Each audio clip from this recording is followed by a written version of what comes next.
Hello दोस्तों, आज इस वीडियो में हम लोग जानेंगे क्लास 10 की हिंदी से 60 बीबीआई ऑब्जेक्टिव क्वेश्चन और 2 मई से कंपार्टमेंटल एग्जाम शुरू है, यानी शुरू है आज से ही। आज 2 मई है, तो इस वीडियो को आप शुरू से अंत तक जरूर देखिएगा और 60 बीबीआई ऑब्जेक्टिव क्वेश्चन है। तो चलिए अब हम लोग शुरू करते हैं। सबसे पहला सवाल है कि करें कि श्रम विभाजन और जाति प्रथा के लेखक कौन है। तो इसका आंसर बी आंसर सही होगा, बाबा साहेब भीमराव अम्बेडकर। चलिए अब हम लोग चलते हैं प्रश्न संख्या 2 में। क्वेश्चन नंबर 2 कर रहा है कि श्रम विभाजन और जाति प्रथा क्या है। तो यह एक निबंध है, इसका राइट आंसर सी होगा। चलिए अब हम लोग चलते हैं प्रश्न संख्या 3 में। क्वेश्चन नंबर 3 कर रहा है कि अंबेडकर की दृष्टि में भाईचारे का वास्तविक रूप कैसा होना चाहिए। तो इसका आंसर सी आंसर सही है, दूध और पानी के मिश्रण की तरह। चलिए अब हम लोग देखते हैं प्रश्न संख्या 4। प्रश्न संख्या 4 का राय कि अंबेडकर के चिंतन एवं रचनात्मक के लिए निम्नलिखित में से कौन प्रेरक व्यक्ति थे। इसका आंसर डी होगा, इनमें से सभी। चलिए प्रश्न संख्या 5 को देख लेते हैं। प्रश्न संख्या 5 का है कि अंबेडकर का जन्म किस परिवार में हुआ था। इसका आंसर सी सही है, दलित परिवार में हुआ था।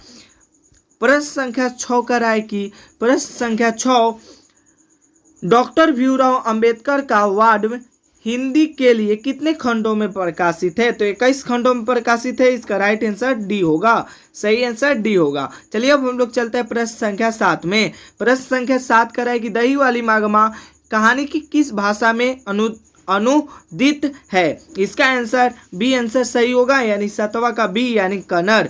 चलिए अब हम लोग चलते हैं प्रश्न संख्या 8 में। प्रश्न संख्या 8 कह रहा है कि मागमा क्या खाती थी। तो इसका आंसर 8वां का बी आंसर सही है, पान और सुपारी। चलिए अब हम लोग चलते हैं प्रश्न संख्या 9 में। 9 कह रहा है कि मागमा क्या बेचती थी। तो इसका आंसर सही होगा सी, इसका आंसर सही होगा सी यानी दही। चलिए अब हम लोग चलते हैं दही, इस प्रकार से दही, हाँ सही है। चलिए अब हम लोग चलते हैं प्रश्न संख्या 10 में। प्रश्न संख्या 10 कह रहा है कि मागमा किस कपड़े की ब्लाउज पहनना चाहती थी। तो इसका आंसर जो होगा 10 का सी आंसर सही होगा, यानी मखमल के। 11 नंबर चलते हैं। देखिए 11 नंबर सवाल। 11 नंबर कह रहा है कि लेखक ने कहानी में मगरमच्छ की उपमा किसको दिया है। तो बहू को दिया है। इसका आंसर 11 का बी आंसर सही होगा। चलिए प्रश्न संख्या 12 देखते हैं।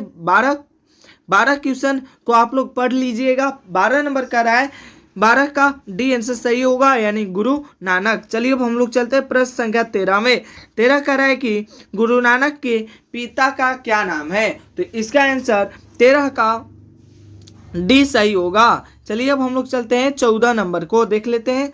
14 नंबर का रहा है कि गुरु नानक किस भक्ति धारा के कवि हैं। तो इसका 14 का सी आंसर सही है। अब चलते हैं हम लोग 15 क्वेश्चन में। 15 क्वेश्चन को देख लेते हैं। 15 नंबर सवाल कर रहा है कि सिख धर्म के 5वें गुरु कौन थे। तो ये जो होगा 15 का सी आंसर सही है।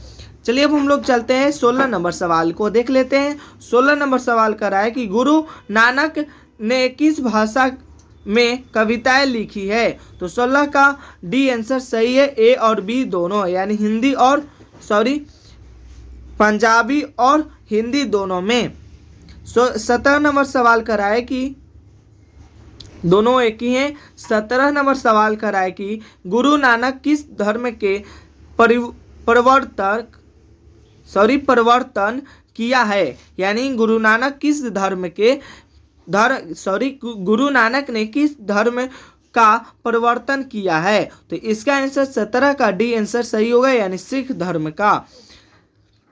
18 नंबर सवाल का है कि 18 नंबर गुरु नानक के पत्नी का क्या नाम था। इसका आंसर जो होगा 18 का डी आंसर सही होगा। चलिए अब हम लोग चलते हैं 18 19 नंबर को देख लेते हैं। 19 नंबर का है कि गुरु नानक का जन्म कब हुआ था। इसका आंसर 19 का सी आंसर सही है, 1469 ईस्वी में। चलिए देख लेते हैं सवाल 20 नंबर। 20 नंबर सवाल कर रहा है कि गुरु नानक का जन्म कहाँ हुआ था। इसका आंसर डी सही है।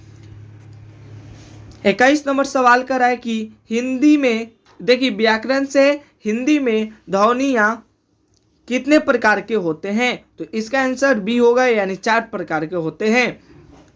कह रहा है कि एक से अधिक वर्णों के मेल को क्या कहा जाता है? तो इसका सी आंसर सही होगा, यानी व्यंजन वर्ण कहा जाता है। नंबर सवाल कर रहा है कि निम्नलिखित में से कौन सा एक दीर्घ स्वर नहीं है? तो इसका आंसर 23 का बी आंसर सही होगा, यानी 23 का बी आंसर सही होगा। चलिए अब हम लोग चलते हैं 24 नंबर सवाल में। 24 नंबर सवाल कर रहा है कि निम्नलिखित में से अंतस्थ व्यंजन कौन सा है? 24 का सी आंसर सही होगा वह। 25 नंबर सवाल को देखते हैं। 25 का हिंदी में कुल कितनी लिपियां हैं? तो इसका आंसर 25 का सी आंसर सही होगा। हाँ, 52 टोटल है, तो 25 का सी आंसर सही है। चलिए अब हम लोग चलते हैं 26 नंबर सवाल में। 26 नंबर का है कि निम्नलिखित में से कौन उसमें व्यंजन है? तो इसका आंसर ए सही है। 27 नंबर को सवाल को देख लेते हैं। 27 का रहा है कि छोटी से छोटी ध्वनि जिसके टुकड़े नहीं हो सकते उसे क्या कहते हैं? उसे 27 का ए आंसर सही होगा, वर्ण कहा जाता है। चलिए अब हम लोग चलते हैं 28 नंबर सवाल को। 28 नंबर सवाल कर रहा है कि स्वर संधि कितने प्रकार के होते हैं? 28 नंबर सवाल कर रहा है कि स्वर संधि कितने प्रकार के होते हैं? तो इसका डी आंसर सही है। 29 था ना, 28 29 छूट गया है। 29 चलते हैं अब हम लोग 30 में। 30 कर रहा है कि दहते विश्वास कहानी में किस नदी का चर्चा किया गया है? तो इसका आंसर 30 का बी आंसर सही है, यानी महानदी। 31 नंबर सवाल कर रहा है कि लक्ष्मी के कितने लड़के थे? तो कितने हो सकते हैं? तो 2 हो सकते हैं। इसका आंसर बी सही है, 2 हुआ था लक्ष्मी का लड़के। लक्ष्मी के कितनी लड़कियां थी? यानी 2 लड़का था, लेकिन लड़की कितनी थी? तो इसका 32 का ए सही है, यानी 2 लड़का और 2 लड़की थी लक्ष्मी का। 33 नंबर सवाल को देख लेते हैं। 33 नंबर सवाल कर रहा है कि किस नदी के बांध के नीचे लक्ष्मी का घर था? इसका आंसर 33 का बी सही होगा, यानी यमुना। चलिए 34 नंबर सवाल करते हैं। 34 नंबर सवाल कर रहा है कि 20 का दांत पाठ की विधा क्या है? यानी 20 का दांत जो है वह क्या है? तो वह जो है कहानी है। इसका आंसर डी आंसर सही है। 35 नंबर सवाल को देखते हैं। 35 नंबर सवाल कर रहा है कि खोखा खोखी किस भाषा का शब्द है? तो इसका आंसर ए सही है, यानी बांग्ला का शब्द है। सेन साहब की कितनी लड़कियां थी? सेन साहब के कितनी लड़कियां थी? ये भी सवाल जो है वीवीआई ऑब्जेक्टिव क्वेश्चन है। तो 36 का बी आंसर सही है, यानी 5 लड़की थी। 37 नंबर सवाल कर रहा है कि सोफर शब्द का अर्थ क्या है? 37 नंबर का ए आंसर सही है, यानी ड्राइवर। चलिए चलते हैं 38 नंबर सवाल में। 38 नंबर सवाल कर रहा है कि मदन अक्सर किसके हाथों से पिटाता था? इसका आंसर 38 नंबर सवाल का बी आंसर सही है। चलिए अब हम लोग चलते हैं 38 2 हो गया। हाँ 38 39 नंबर सवाल में चलते हैं। 39 नंबर सवाल को देखते हैं। 39 नंबर कर रहा है कि मदन ने कासू को कितनी कर रहा है कि मदन ने कासू के कितने दांत तोड़ डाले थे? कितने? तो इसका आंसर बी आंसर सही है, यानी 2। 40 नंबर सवाल देखते हैं। 40 नंबर का है कि मदन किसका पुत्र था? तो इसका आंसर सी सही है, यानी गिरधर लाल का। 41 का कर है कि मोटर कार किसके से खतरा हो सकता है? मोटर कार को किसके से खतरा हो सकता है? तो इसका 41 का डी आंसर सही है। अब चलते हैं हम लोग 42 नंबर सवाल में। 42 नंबर का है कि मदन के लिए खाना क्या मामूली था? तो इसका 42 का बी आंसर 42 का डी आंसर सही है, यानी मार प्यार नहीं। 43 नंबर को देखते हैं। 43 नंबर का रहेगा आधुनिक काल के साहित्यकार कौन थे? तो इसका आंसर डी सही है, यानी भारतेंदु हरिश्चंद्र। देखिए इसको आप लोग सवाल पढ़ लीजिएगा। 44 का सी आंसर सही है। अब चलते हैं हम लोग 44 हो गया 45 नंबर सवाल को। 45 नंबर सवाल कर रहा है कि रस खान किस काल के कवि हैं? तो 45 का आंसर डी सही है, भक्ति काल का। 46 नंबर सवाल को देख लेते हैं। 46 नंबर सवाल कर रहा है कि इस पाठ के चितचोर किसे कहा जाता है? तो इसका आंसर बी सही है, यानी कृष्ण को। 46 दो हो गया। 47 में चलते हैं। 47 का कह रहा है कि रस खान के भक्ति कैसी थी? यानी 47 नंबर का सवाल क्या होगा? कह रहा है कि 47 नंबर रस खान के भक्ति कैसी थी? तो 47 का ए सही होगा, यानी सगुन। 48 नंबर सवाल को देखते हैं। शेर का विलोम शब्द क्या होगा? तो शेर का शेरनी होगा, यानी बी इसका आंसर सही होगा। चलिए अब हम लोग चलते हैं कितना नंबर सवाल में? 49। मंगू के माँ की कितनी संतानें थी? इसका आंसर 49 का ए आंसर सही है, यानी 4। 49 नंबर हो गया। 50 का राय की मंगू के कितने भाई थे?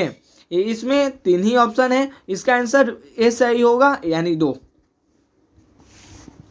चलिए और 10 क्वेश्चन है। 10 क्वेश्चन को हाली हम लोग देख लेते हैं फटाफट।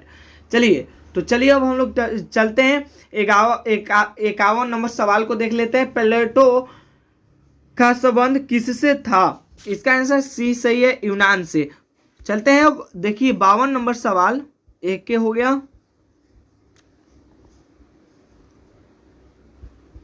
चलिए 52 नंबर सवाल को देखते हैं। 52 नंबर करा है कि स्वामी विवेकानंद ने वेदांतियों का वेदांती किसे कहा है?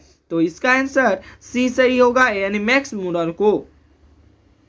चलिए 53 नंबर सवाल को आप लोग पढ़ लीजिएगा। इसका आंसर जो होगा 53 नंबर का सी आंसर सही होगा, यानी मराठी। 54 भारत से हम क्या सीखे? यह एक क्या है? तो यह एक जो है यह एक भाषण है, तो इसका सी होगा। चलिए 55 नंबर को देख लेते हैं। लक्ष्मी के बड़े लड़के का क्या नाम है? तो 55 का सी आंसर सही होगा। चलिए 56 नंबर का है कि लक्ष्मी के वही हो गया 56। हाँ, पापाती को क्या हुआ था? तो इसका ए आंसर सही होगा। 56 का ए आंसर सही होगा, बुखार। मीनाक्षी मंदिर कहाँ है? 57 का ए आंसर सही होगा, तमिलनाडु में।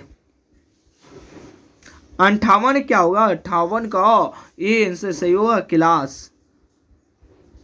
सीता के कितने लड़के थे? 59 का बी आंसर सही होगा, 3। 60 का ए आंसर सही होगा, 60 का ए आंसर सही होगा।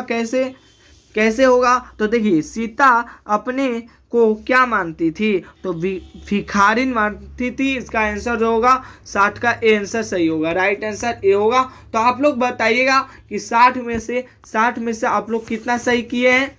और इसी प्रकार के वीडियो से मिलते हैं नेक्स्ट वीडियो में। जय हिंद, जय भारत।